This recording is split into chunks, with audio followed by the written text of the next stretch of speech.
Em geral, agimos sem integração. Percebemos uma parte de um dado problema e depois agimos. E quando a nossa atividade está baseada na percepção de só uma parte, e não do todo de um problema, haverá inevitavelmente confusão e miséria. A questão, pois, é de como perceber na sua inteireza qualquer problema humano. Porque quando percebemos um problema em sua inteireza e o tratamos como um todo, o problema é resolvido. Essa ação não cria novos problemas.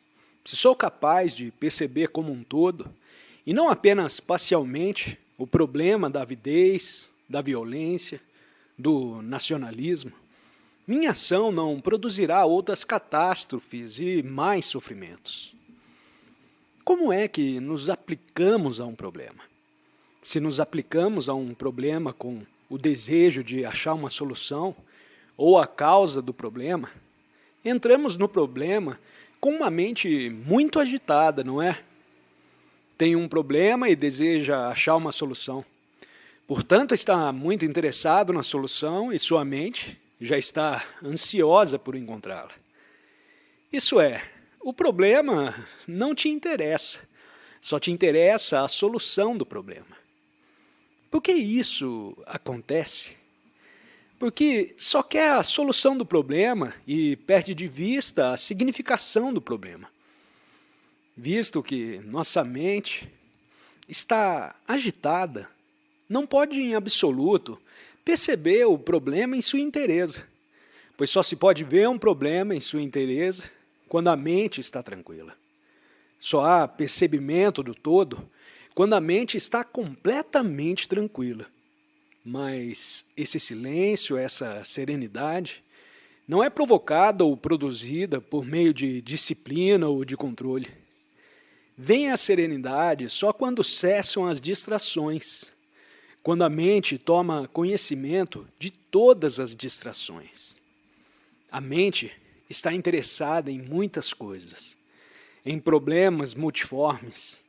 E se ela escolhe um interesse e exclui outros interesses, nesse caso não toma conhecimento do problema integral, havendo por isso distração. Mas se a mente toma conhecimento de cada interesse que surge e lhe percebe o significado, não há então distração. Só há distração quando escolhemos um interesse central, porque então qualquer coisa estranha ao problema central constitui uma distração. Quando se escolhe um interesse central, fica a mente toda concentrada, toda absorvida nesse interesse. Não fica, evidentemente. Pode escolher um interesse central, mas se examinar a sua mente, verá que ela não se concentra em coisa alguma. Se concentrasse em alguma coisa, não haveria distrações.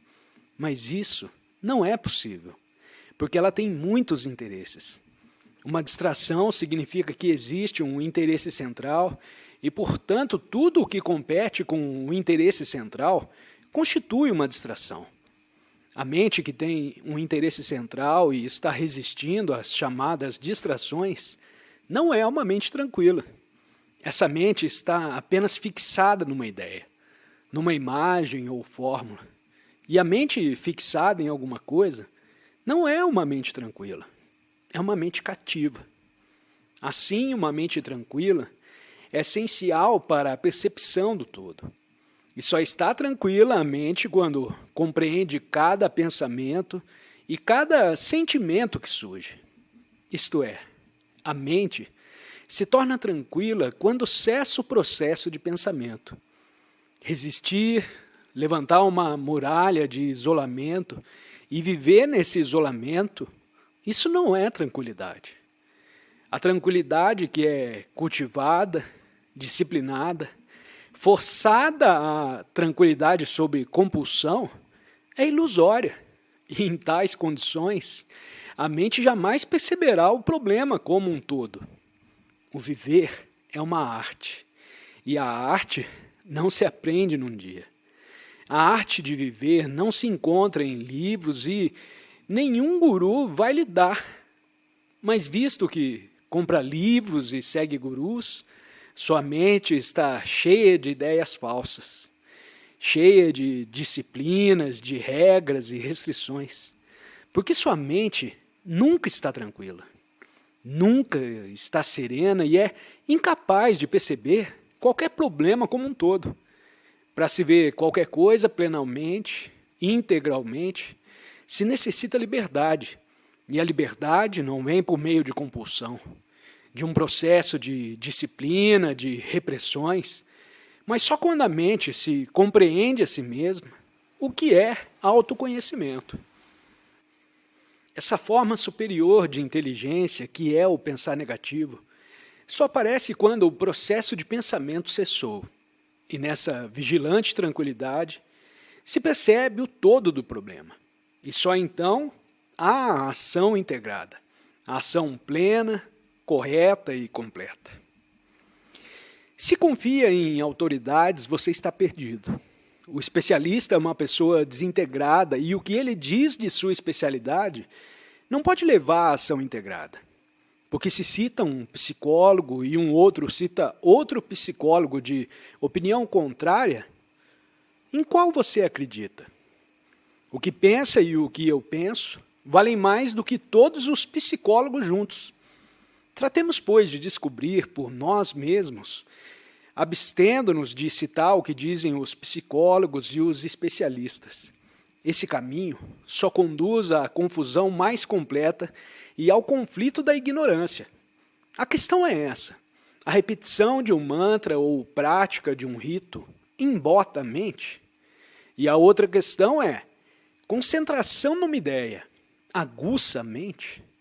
Vamos ver se descobrimos a verdade a esse respeito. A repetição de uma palavra, por melhor que ela soe, é evidentemente um processo mecânico. Observe a sua mente. Quando toma a palavra aum e fica repetindo, o que acontece à sua mente? Se fica repetindo essa palavra todos os dias, te vem um certo estímulo, uma certa sensação que é produto da repetição. É um processo mecânico e pensa que uma mente que fica a repetir uma palavra é capaz de penetração ou de pensar com presteza. Costuma repetir mantras e sua mente penetrante é flexível e ágil? Só pode ver se sua mente é ágil ou não em suas relações com outras pessoas. Se você observar você mesmo nas relações com sua esposa, seus filhos, seus vizinhos, verá que sua mente é obtusa. Imagina apenas ter uma mente penetrante, palavra que não tem referente em sua ação, em suas relações, que nunca são claras nem completas. A mente, assim, imagina e é desequilibrada. A mera repetição de palavras proporciona, sem dúvida, um certo estímulo, uma certa sensação, mas isso só pode tornar a mente obtusa. De modo idêntico, pratica ritos, cerimônias, dia por dia. E o que está acontecendo? A prática de um rito com toda a regularidade proporciona, sem dúvida, um certo estímulo, tal como frequentar o cinema. E esse estímulo te satisfaz. Quando um homem bebe alguma coisa, um coquetel, poderá se sentir momentaneamente livre de inibição. Mas façam ele beber continuamente e ele se tornará cada vez mais obtuso. O mesmo acontece quando pratica ritos persistentemente. Atribui aos seus ritos uma importância extraordinária que eles não têm. Sua mente é que é responsável pelo embotamento de si mesma, que faz da sua vida um processo mecânico. Não sabe o que isso significa. Se refletisse bem, se começasse de novo, não continuaria a repetir palavras. Você o faz porque alguém te disse que a repetição dessas palavras, desses mantras, te será útil. Para se achar a verdade, não se necessita de guru nem de livro algum.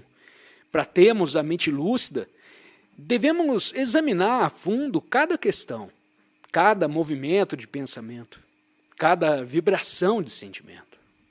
visto que não deseja achar a verdade, tem esse providencial entorpecente que é o mantra, a palavra. Sei que continuará a praticar esses ritos porque o abandono dos mesmos iria criar perturbações na família, escandalizar a esposa ou o marido. Para não causar perturbações na família, prefere continuar a praticá-los. Quem continua a fazer uma coisa sem saber o que faz é evidentemente uma pessoa desequilibrada. E não estou nada certo de que aqueles que celebram ritos não são desequilibrados. Se alguma significação tivessem esses ritos, deveriam ter alguma repercussão na vida diária. Se é o diretor ou o proprietário de uma fábrica e não dá aos operários nenhuma participação dos seus lucros, pensa que terá paz repetindo essas palavras milhares de vezes? Homens que se utilizam dos outros e que exploram monstruosamente seus criados e empregados, celebrem ritos e repetem a palavra paz. Isso é uma fuga maravilhosa. Um homem desses é uma entidade feia e desequilibrada. E por mais que fale em pureza de vida, por mais ritos que pratique, por mais que repita a palavra Raum, que troque as roupagens de seu Deus, isso não altera nada. Que valor têm os seus mantras e os seus ritos? Fala de paz para um lado e semeia desgraça por outro. Pensa que é equilibrada essa ação? Praticarão ritos incontáveis, mas não procederão generosamente porque não há em você nenhuma centelha da vida. Os mais de nós queremos permanecer embotados porque não desejamos enfrentar a vida. E a mente imotada pode pôr-se a dormir e viver feliz num estado semi-comatoso. Os mantras, a celebração de ritos, ajudam a produzir esse estado de sono. E é isso que deseja. Está escutando palavras, mas não tem vontade de fazer coisa alguma. E é isso o que eu reprovo. Não abandona os seus ritos, não deixa de explorar, nunca divide os seus lucros com os outros, não te interessa melhorar a vida dos não privilegiados. Acha que tem o direito de morar num palacete e que eles não o têm, visto que não fica coisa alguma e não fará coisa alguma. Não sei por que escuta tão interessantemente as minhas palavras. O segundo problema é se a concentração numa ideia pode produzir clareza ou penetração na mente. É um problema complexo e há muitas coisas nele implicadas. Vamos, pois, examiná-lo a fundo. O que significa concentração? Uma criança não fala em concentração quando tem interesse numa coisa. Lhe dê um relógio, um brinquedo, qualquer coisa que lhe desperte o interesse. Ela ficará inteiramente absorvida nessa coisa e nada mais existe para ela no mundo. Você não tem interesse e por isso faz esforços para se concentrar. Isso é, escolhe uma palavra agradável ou deleitável, a que chama verdade. Uma qualidade que te dá um sentimento de bem-estar e procura fixar a mente na mesma. Outros pensamentos se insinuam e você os afasta. E passa o tempo batalhando contra eles num esforço para se concentrar. Se consegue se concentrar e fixar a mente numa ideia, se consegue excluir outros pensamentos e se isolar com uma ideia única, pensa ter alcançado algo importante. A sua concentração é mera exclusão. A vida é sobremodo grande para você e por isso você se concentra numa ideia. E pensa então que a sua mente se tornará penetrante. Será que ela se tornará? Pode a mente se tornar penetrante se vive no isolamento e na exclusão? A mente é penetrante, clara e veloz só quando é inclusiva, quando não vive no isolamento, quando capaz de seguir cada pensamento até o fim, vendo todas as suas consequências. Só então é a mente capaz de se tornar penetrante, e não quando se concentra numa ideia, o que representa um processo de exclusão. Há ainda outra questão aqui implicada. O que entende por ideia? O que é ideia? Evidentemente, é um pensamento que se fixou. E o que é o pensamento? Pensamento é a reação da memória. Não há pensamento sem memória. Não há pensamento sem o passado. O pensamento, pois, nasce como reação da memória. E o que é memória? Memória é o resíduo da experiência incompleta, da experiência imperfeitamente compreendida. Memória, portanto, é o produto da ação incompleta. Não posso, naturalmente, entrar nessa questão a fundo, visto que exigiria muito tempo. Mas, resumindo, memória é a experiência incompleta. E essa experiência incompleta, a que chamamos memória, gera o pensamento, do qual resulta uma ideia.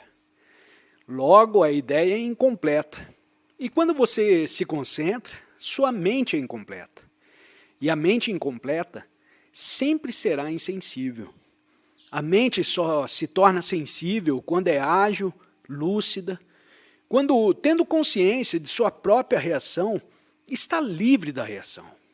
Se desejamos compreender uma coisa, nós a amamos. Observamos-a com toda a atenção, sem condenação, sem justificação, sem censura e sem reação. A nossa mente é então ágil.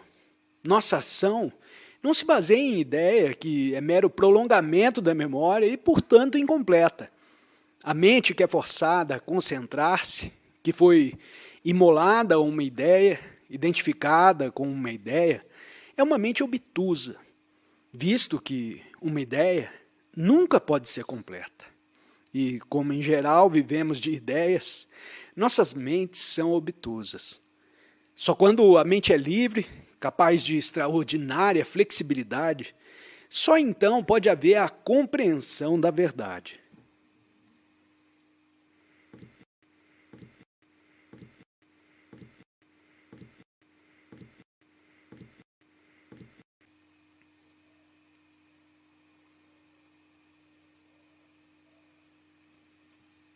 O que entendemos por sono? Estamos adormecidos quando pensamos que estamos dormindo? A maioria de nós não vive sonhando, fazendo as coisas automaticamente.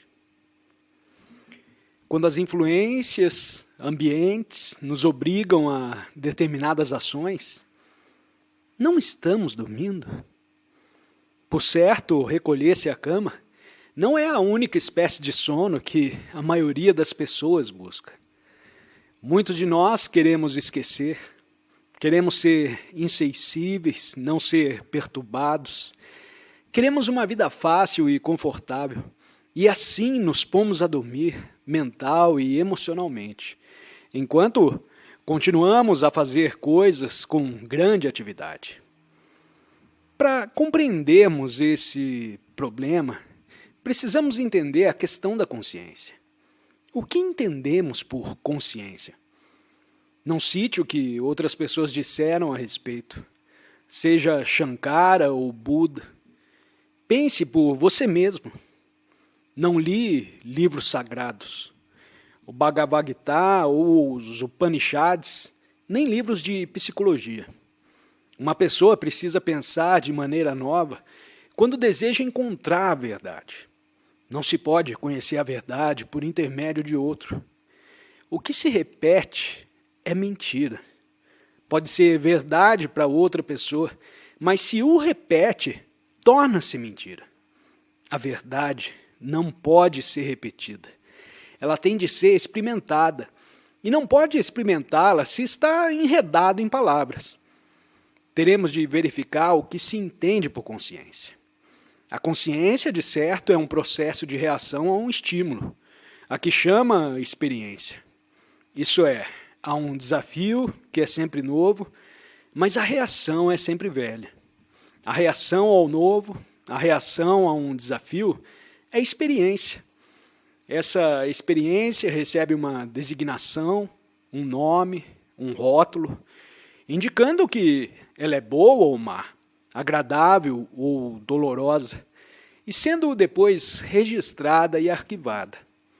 Assim, a consciência nos diferentes níveis é o processo total do experimentar, reagir ao estímulo, dar nome e registrar. É isso, ao justo, o que se passa nos diferentes níveis do nosso ser. Um processo constante, não um processo periódico. Reação ao estímulo, denominação e armazenamento para comunicação ou conservação. Esse processo total em níveis diferentes chama-se consciência. Eu não estou inventando. Se observar você mesmo, verá que é exatamente isso que acontece. A memória é o armazém, o registro, e é a memória que intervém, que reage ao estímulo. E a esse processo chamamos consciência. É exatamente isso que acontece. Pois bem, quando o corpo adormece, quando está dormindo, o que acontece? O processo continua. A mente continua ativa, não é? Pode-se muitas vezes verificar como a mente continua ativa durante o sono quando temos um problema. Durante o dia pensamos nele, nos torturamos com ele, mas não encontramos solução.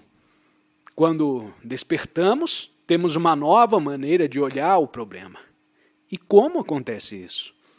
De certo, quando a mente consciente, depois de se ter preocupado com o problema, relaxa a atenção, nessa mente superficial, agora tranquila, o inconsciente pode projetar-se e, ao despertar, tem a solução.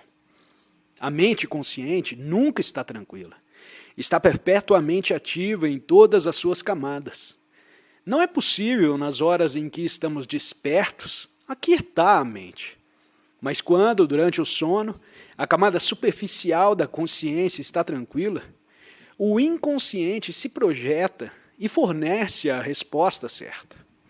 É só quando a mente, a consciência, não está a dar nome, a armazenar, mas apenas experimentando, é só então que há liberdade e libertação. O sono tem significação diferente. A questão é, o que acontece quando o corpo dorme? Sem dúvida, a mente superficial está tranquila. Mas a consciência total continua a funcionar. A vastidão, a significação mais profunda do sono não é compreensível se não estamos perfeitamente cônscios quando despertos do processo da consciência. O processo da consciência está experimentando, nomeando e guardando ou registrando.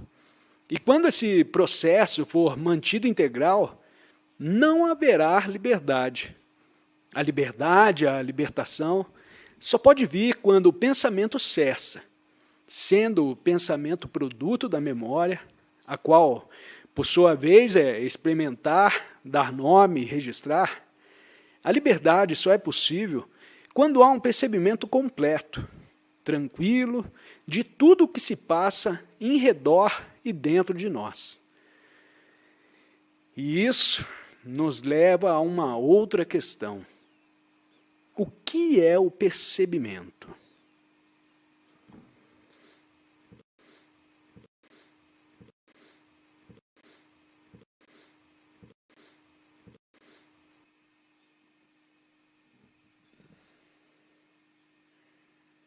Seria insensato negar a Deus. Só o homem que não conhece a realidade emprega palavras destituídas de significação. O homem que diz que sabe, não sabe. O homem que experimenta a realidade, momento por momento, não tem meios de comunicar essa realidade. Examinemos essa questão. Os homens que lançaram a bomba atômica sobre Hiroshima disseram que Deus estava com eles. Os que voavam da Inglaterra para destruir a Alemanha diziam que Deus era seu copiloto. Os Hitlers, os Churchills, os generais, todos falavam de Deus. Têm imensa fé em Deus. Estão eles prestando algum serviço ao homem, dando-lhe uma vida melhor? Os que dizem crer em Deus devastaram a metade do mundo, e o mundo está cheio de misérias.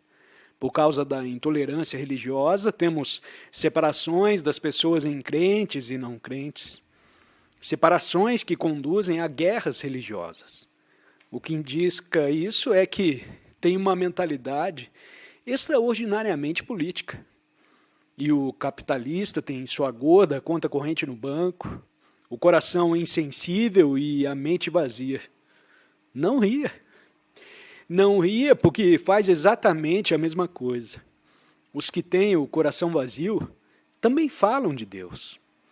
A crença em Deus será um poderoso incentivo a viver melhor? Por que precisa de incentivo para viver melhor? O seu incentivo, certamente, deve ser o seu próprio desejo de viver com pureza e simplicidade, não acha? Se deseja um incentivo, não te interessa tornar a vida possível para todos. Só te interessa o seu incentivo, que é diferente do meu. E vamos brigar por causa dos nossos incentivos.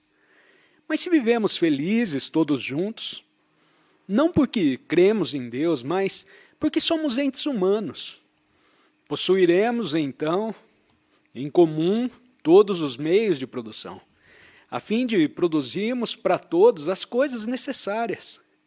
Por falta da inteligência, aceitamos a ideia de uma superinteligência chamada Deus. Mas esse Deus, essa superinteligência, não vai nos dar uma vida melhor. O que leva a uma vida melhor é a inteligência. E não pode haver inteligência se há crença, se há divisões de classe, se os meios de produção se acham nas mãos de uns poucos, se há nacionalidades isoladas e governos soberanos. Tudo isso, evidentemente, denota falta de inteligência. E é essa falta de inteligência que está impedindo uma vida melhor, e não a falta de crença em Deus. O outro ponto agora é esse. O que significa Deus? Em primeiro lugar, a palavra não é Deus. A palavra não é a coisa. Quando pronuncia a palavra Deus, isso não é Deus. Quando repete essa palavra, ela naturalmente produz uma certa sensação, uma reação agradável. Ou se diz que não crê em Deus, essa negação também tem um significado psicológico. Isso é, a palavra Deus gera em nós uma reação nervosa, que é também emocional e intelectual, conforme o seu condicionamento. Mas essas reações, evidentemente, não são Deus. Como então achar a verdade? Não a achará no isolamento, na renúncia à vida. Para achar a verdade, a mente precisa estar livre da reação do passado. Porque a verdade não pode ser vista quando a mente está fixada. Ela tem de ver de maneira nova, momento por momento. A mente que é produto da memória, do tempo, não pode acompanhar a verdade. Para que se torne visível a realidade, o processo de pensamento tem de acabar. Todo pensamento é produto do tempo, resultado de ontem, e a mente que está aprisionada na esfera do tempo não pode perceber algo que está além dela própria. O que ela percebe está sempre dentro da esfera do tempo. E o que pertence ao tempo não é a realidade. A realidade só pode existir quando a mente, que é produto do tempo, deixa de existir. Há então o experimentar daquela realidade que não é fictícia, que não é auto-hipnose. Só se extingue o processo de pensamento quando compreende a você mesmo. E pode compreender a você mesmo, não no retraimento à vida, mas tão somente nas suas relações, com esposa, filhos, mãe, vizinho. A realidade, portanto, não está distante. A regeneração não depende do tempo.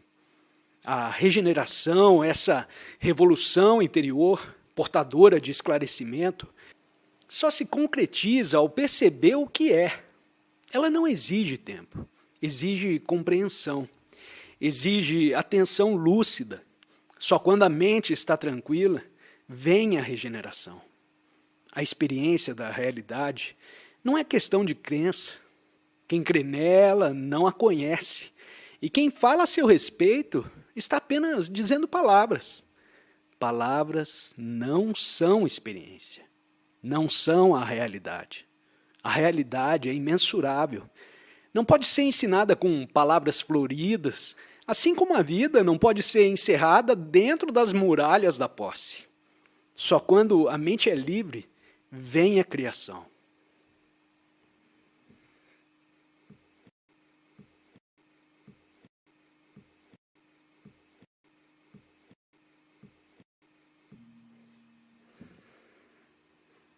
É bastante óbvio que a maioria de nós está confusa intelectualmente. Vemos que os chamados guias ou chefes, em todos os setores da vida, não têm uma solução completa para as nossas várias questões e problemas. Os numerosos e antagônicos partidos políticos, da direita ou da esquerda, não parecem ter encontrado a solução correta para as nossas dissensões nacionais e internacionais. E vemos também, socialmente, processar-se uma destruição completa dos valores morais. Tudo em torno de nós parece desintegrar-se. Os valores morais e éticos tornaram-se simples questão de tradição, sem muito sentido. A guerra, o conflito entre a direita e a esquerda, parece um fator constante e frequente nas nossas vidas. Por toda parte se vê destruição e confusão. Dentro de nós estamos completamente confusos, embora não gostemos de admiti-lo. Vemos confusão em todas as coisas e não sabemos ao certo o que devemos fazer. A maioria de nós, reconhecendo essa confusão, esta incerteza, deseja fazer alguma coisa. E quanto mais confusos nos achamos, tanto mais ansiosamente desejamos agir. Assim, para aqueles que já reconheceram que existe confusão neles próprios e em redor de si, a ação se torna extremamente importante. Mas se um homem está confuso, como ele pode agir? Tudo o que ele faz, qualquer que seja o seu método de ação, há de ser confuso. E essa ação, naturalmente e infalivelmente, trará maior confusão. Seja qual for o partido, a instituição ou organização que pertença, enquanto não afastar de si a confusão, tudo o que ele fizer há de necessariamente produzir um caos maior. O que devemos fazer, então? O que deve fazer um homem que sente sincero empenho, um desejo sincero de dissipar a confusão que há em si e ao redor de si? Qual o seu primeiro dever? Agir ou dissipar a confusão dentro de si e, portanto, fora de si? Julgo importante essa questão que a maioria de nós desagrada encarar. Vemos tanta desordem social, a necessitar de reforma imediata, que a ação se torna um processo absorvente. Ansiosos como estamos por fazer alguma coisa, passamos logo à ação. Tentamos promover reformas, ingressamos em partidos políticos da esquerda ou da direita. Mas cedo descobrimos que as reformas precisam de outras reformas. Os chefes precisam se reagrupar, as organizações organizar-se melhor, etc. e etc. Sempre que tentamos agir, verificamos que o próprio agente é a fonte da confusão. Que deve então fazer aquele homem? Deve ele agir confuso como está ou conservar-se inativo? É esse o problema que se apresenta à maioria de nós. Nós tememos estar inativos. E o recolher-se por um período de tempo para estudar todo o problema requer extraordinária inteligência. Se você se recolhesse por algum tempo para reconsiderar, reapreciar o problema, seus amigos, seus camaradas te considerariam um escapista. Você iria se tornar inexistente socialmente, não estaria em parte alguma. Se quando todos agitam bandeiras e você não o faz, se quando todos põem um determinado boné e você não usa esse boné, você se sente esquecido. E como a maioria de nós não gosta de ficar no segundo plano, nos atiramos à ação. Assim é muito importante compreender o problema da ação e da inação. Não é necessário ficar inativo para considerar o problema no seu todo. É claro que precisamos continuar a atender a nossa diária responsabilidade de ganhar subsistência. Todas as coisas necessárias têm de continuar, mas as organizações políticas, religiosas, sociais, os grupos, as comissões, etc. e etc., há necessidade de pertencermos a elas? Se temos muito empenho, não é necessário que reconsideremos, que tornemos a analisar todo o problema da existência? E para tal, não é necessário por ora que nos afastemos, a fim de estudar, ponderar e meditar? Esse afastamento não é verdadeiramente uma ação? Nessa chamada inação, há a extraordinária ação de reconsiderar toda a matéria, de reapreciar, de meditar sobre a confusão em que vivemos. Mas por que temos tanto medo de estar inativos? É inação considerar novamente um problema? Claro que não. Sem dúvida, quem está evitando a ação é o homem que está ativo, sem ter reconsiderado o problema. Esse é que é o verdadeiro escapista. Está confuso e, para escapar à sua confusão, à sua insuficiência, atira-se à ação. Ingressa numa sociedade, num partido, numa organização. Está, na realidade, fugindo ao problema fundamental, que é a confusão. Estamos, pois, empregando mal as palavras. O homem que se atira à ação sem reconsiderar o problema, pensa que vai reformar o mundo com o simples ingressar numa sociedade ou partido. Esse homem é que está criando maior confusão e maiores desditas. Enquanto o homem a que chamam inativo, porque se retira e estuda seriamente o problema, não há dúvida de que esse homem está muito mais ativo. Nos nossos tempos, principalmente, em que todo mundo se acha à beira do precipício e acontecimentos catastróficos estão se verificando, não se torna necessário que uns poucos, pelo menos, fiquem inativos e, deliberadamente, não se deixem encolher por essa máquina atômica da ação, que nada produz a não ser maior confusão e maior caos?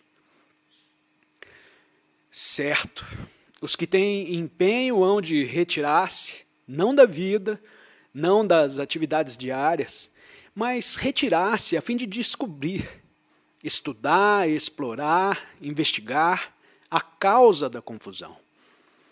E para perceber, descobrir, explorar, não há necessidade de aderirmos aos numerosos planos e esquemas do que uma nova sociedade deveria ou não deveria ser.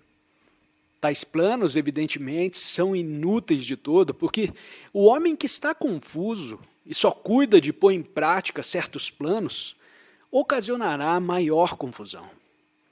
Portanto, como já tenho dito e redito, o que mais importa, se desejamos compreender a causa da confusão, é o autoconhecimento.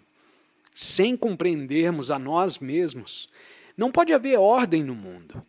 Sem explorarmos a fundo o processo do pensamento, do sentimento e da ação em nós mesmos, nunca haverá possibilidade de paz mundial, de ordem e segurança. Portanto, o estudo de si mesmo é de importância primordial e não constitui um processo de fuga. Esse estudo de si mesmo não é mera inação. Pelo contrário, requer uma percepção extraordinária em tudo o que fazemos. Uma percepção na qual não haja julgamento, condenação e censura. Essa percepção do processo total de si mesmo na vida diária não é limitativa, mas sempre expansível, sempre iluminativa. E desse percebimento surge a ordem, primeiro em nós mesmos e depois externamente em nossas relações. O problema, pois, é de relação. Sem relações, não há existência. Ser é estar em relação. Se apenas faço uso das relações, sem compreensão de mim mesmo, aumento a desordem e contribuo para uma maior confusão. A maioria das pessoas não parece perceber esse fato. Que o mundo são as minhas relações com outra pessoa e com uma só ou com muitas, meu problema são as minhas relações. O que sou, eu projeto. É óbvio que se não me compreendo a mim mesmo, toda a vida de relação é só confusão e estender-se em círculos cada vez mais amplos.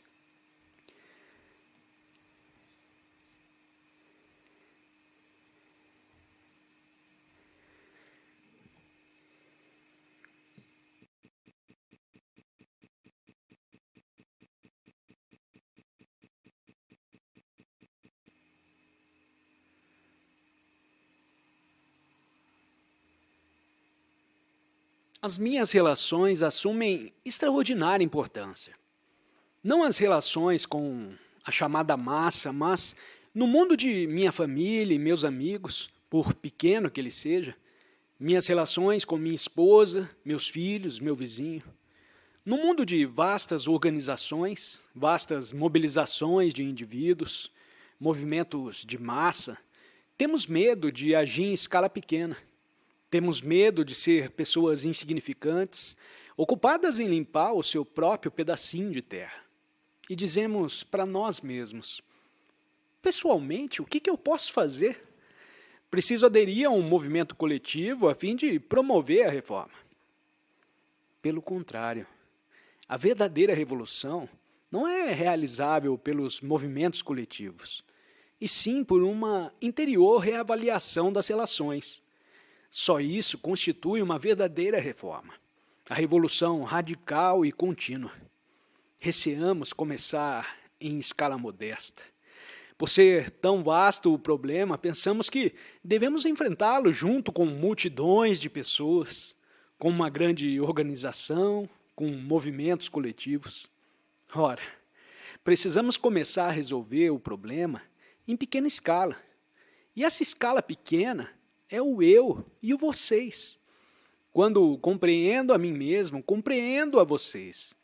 E dessa compreensão nasce o amor. O amor é o fator que está faltando. A falta de afeição, de cordialidade nas relações.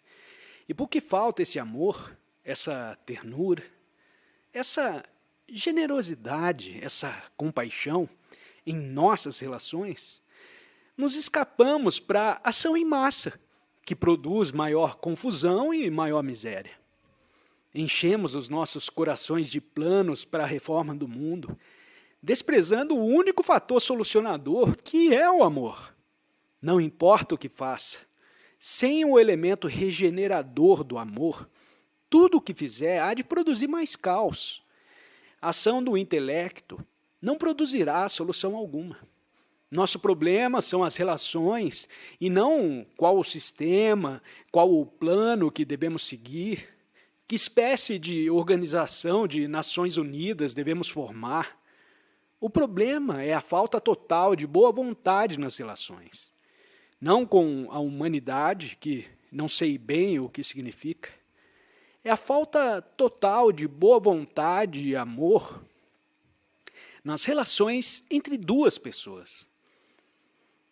Já verificou como é extraordinariamente difícil trabalhar com outra pessoa, estudar um problema A2 ou A3, se não podemos estudar problemas em companhia de 2 ou 3, como os podemos estudar com uma multidão?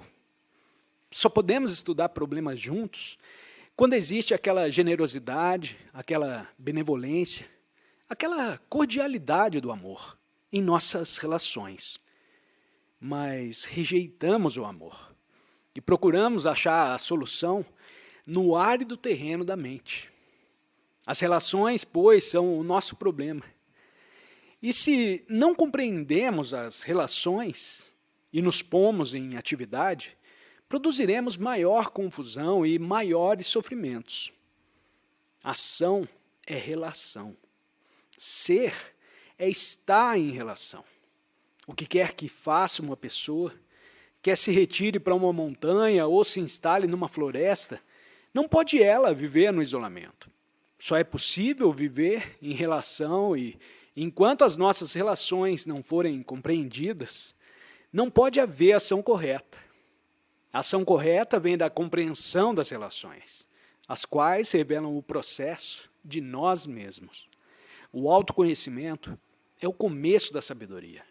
É um campo de afeição, cordialidade e amor, e, portanto, um campo rico de flores. Todo problema humano exige muito estudo, e para se compreender o problema, não deve haver rejeição ou aceitação. O que condenamos, não compreendemos. Precisamos, portanto, examinar o problema do sexo muito atentamente, muito amplamente e com todo o cuidado, passo a passo, como pretendo fazer agora. Não vou preceituar o que se deve e o que não se deve fazer, pois isso é insensato, denota um pesar sem madureza. Não se pode estabelecer um padrão para a vida, encaixar a vida num quadro de ideias. E porque a sociedade, inevitavelmente, põe a vida no quadro da ordem moral, a sociedade está sempre a engendrar desordem. Nessas condições, para se compreender esse problema, não devemos nem condenar, nem justificar, mas estudá-lo por maneira inteiramente nova. Pois bem, qual é o problema? O sexo é um problema? Vamos considerar juntos. Não espere uma resposta minha. Se é um problema, por que o é? Fizemos da fome um problema? A penúria se tornou um problema? As causas evidentes da penúria e da fome são o nacionalismo, as divergências de classe, as fronteiras econômicas, os governos separados, os meios de produção nas mãos de poucos, os fatores religiosos, separativos e etc. Se tentarmos eliminar os sintomas sem desarraigar as causas, se ao invés de atacar a raiz, nos limitarmos a podar os ramos, porque é muito mais fácil isso, continua a existir o mesmo problema antigo. Do mesmo modo, porque o sexo se tornou um problema. Para refrear o impulso sexual, conservá-lo dentro de uns certos limites, criou-se a instituição do matrimônio. E no matrimônio, a portas fechadas, entre quatro paredes, pode cada um fazer o que quiser, conservando ao mesmo tempo uma fachada respeitável. Fazendo uso de sua esposa para satisfação sexual, pode transformá-la numa prostituta e isso é perfeitamente respeitável. Sob o disfarce do matrimônio, você pode ser pior do que um animal. E sem o matrimônio, não tendo um freio, não conhece limites. Desse modo, a fim de traçar um limite, estabelece a sociedade certas leis morais que se tornam tradição. E dentro desse limite podemos ser imorais e ignóbeis à vontade. E essa incontinência sem peias, a vida sexual transformada em hábito, é considerada perfeitamente normal, salutar e moral. Mas por que é o sexo um problema? Para um casal, o sexo é problema? Absolutamente. Tanto o homem quanto a mulher têm uma fonte garantida de prazer constante. Quando se tem uma fonte de prazer constante, quando se tem uma renda certa, o que acontece?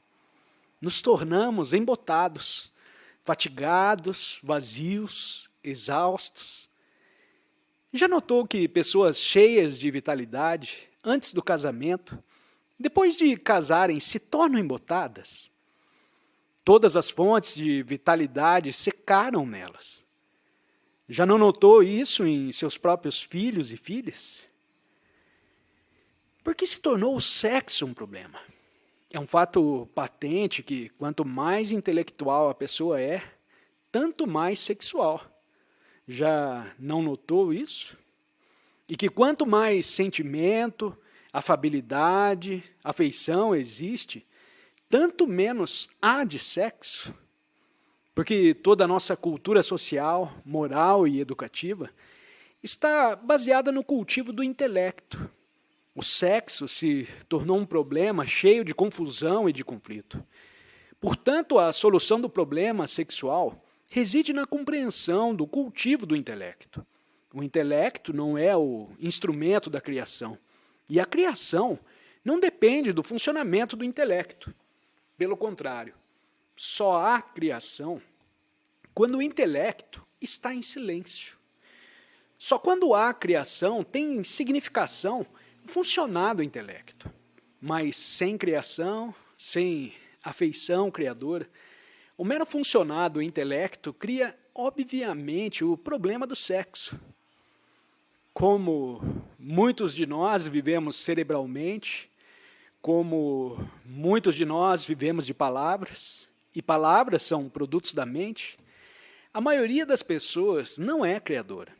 Estamos inteiramente ocupados com palavras, sempre fabricando palavras novas e readaptando as velhas. Isso, por certo, não é criação, visto que não somos criadores. A única possibilidade de expressão criadora que nos resta é o sexo.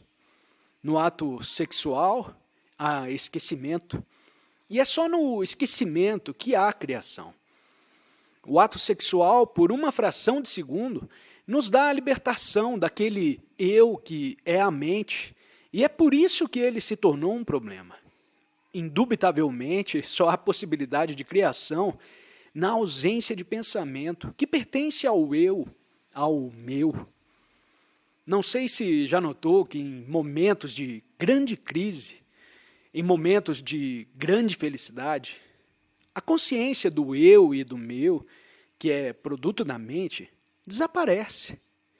Nesse momento de dilatada apreciação da vida, de intensa alegria, há criação. Expressando de maneira simples, quando ausente o eu, há criação. E uma vez que vivemos no árido terreno do intelecto, não encontramos aí momentos de ausência do eu. Pelo contrário, nesse terreno, nessa luta para ser, há uma exagerada expansão do eu. E, portanto, não há criação. O sexo se torna o único meio de criar, de experimentar a ausência do eu. E logo que o mero ato sexual se torna um hábito, torna-se também fatigante e dá mais força à continuidade do eu. E assim se converte o sexo num problema.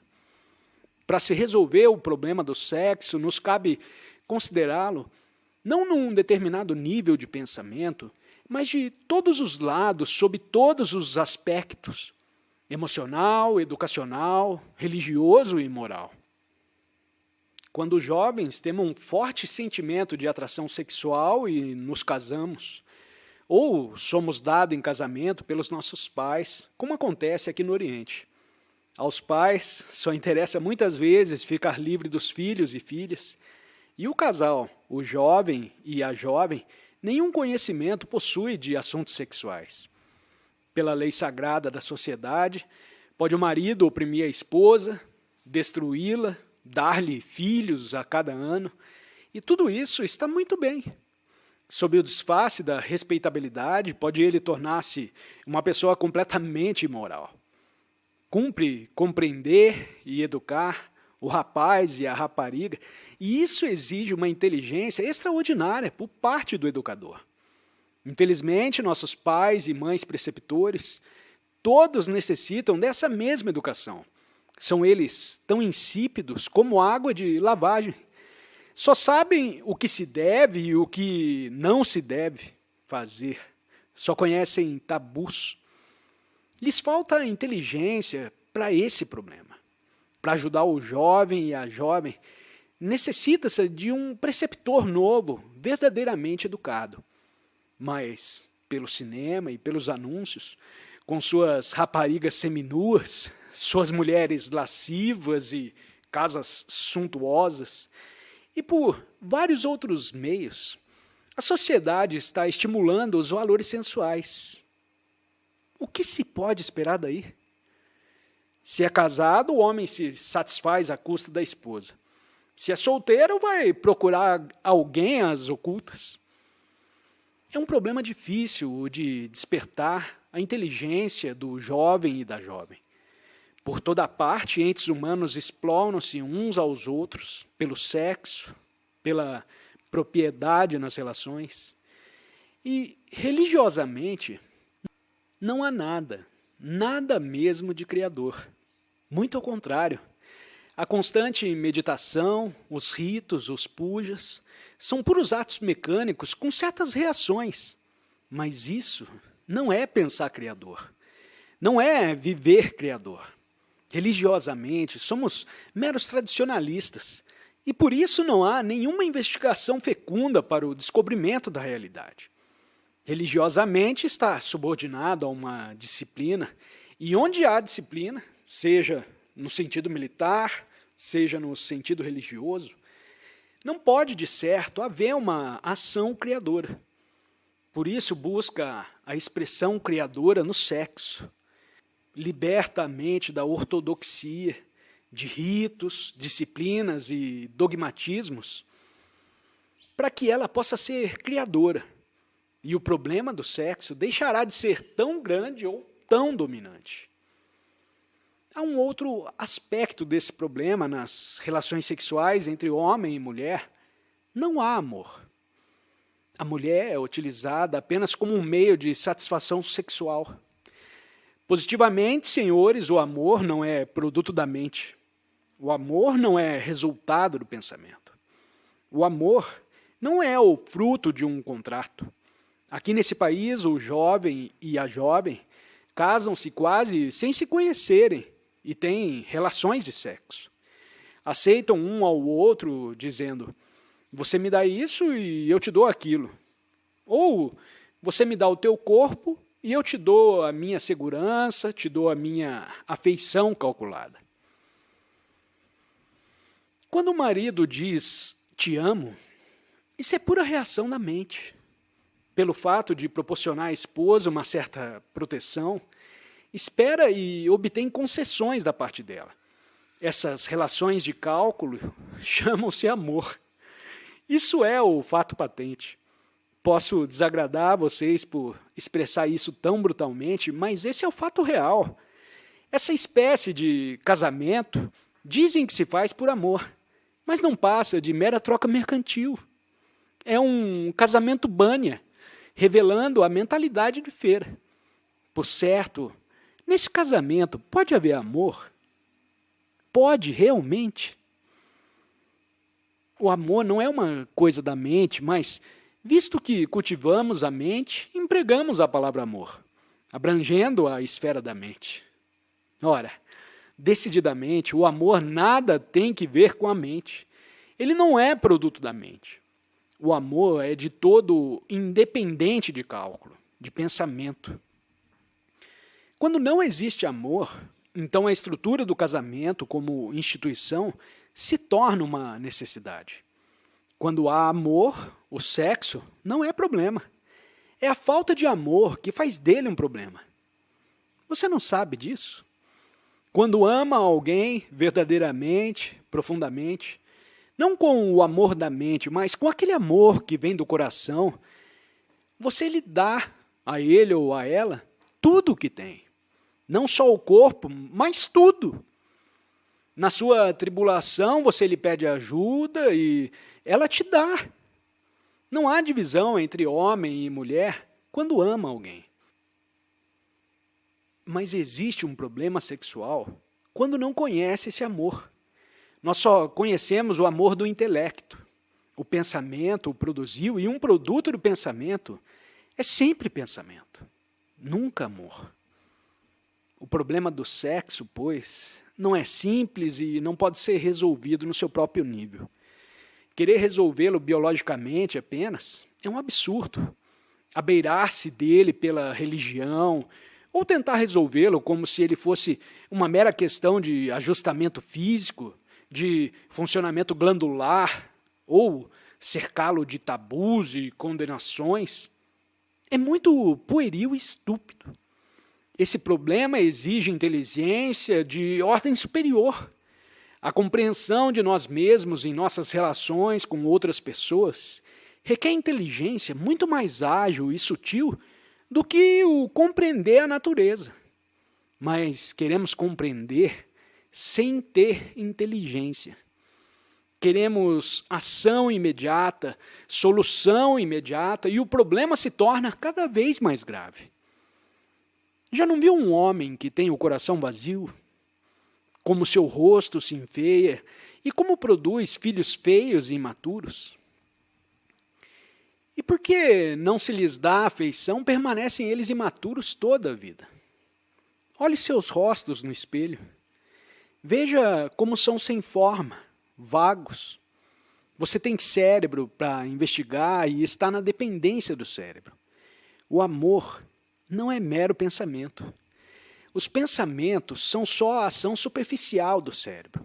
O amor é mais profundo, muito mais profundo. E a profundeza da vida só pode ser descoberta no amor. Sem amor, a vida não tem significação. E esse é o lado doloroso da nossa existência. Envelhecemos sem ter amadurecido. Nossos corpos se tornam velhos, obesos e feios, e permanecemos incapazes de pensar. Lemos e falamos acerca do perfume da vida, sem nunca chegarmos a conhecê-lo.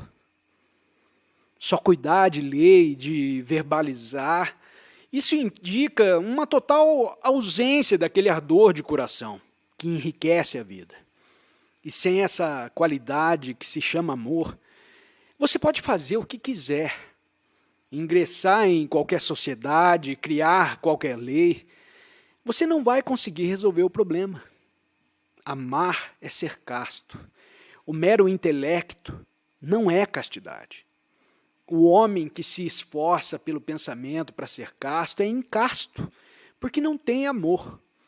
Só o homem que ama é casto, puro e incorruptível.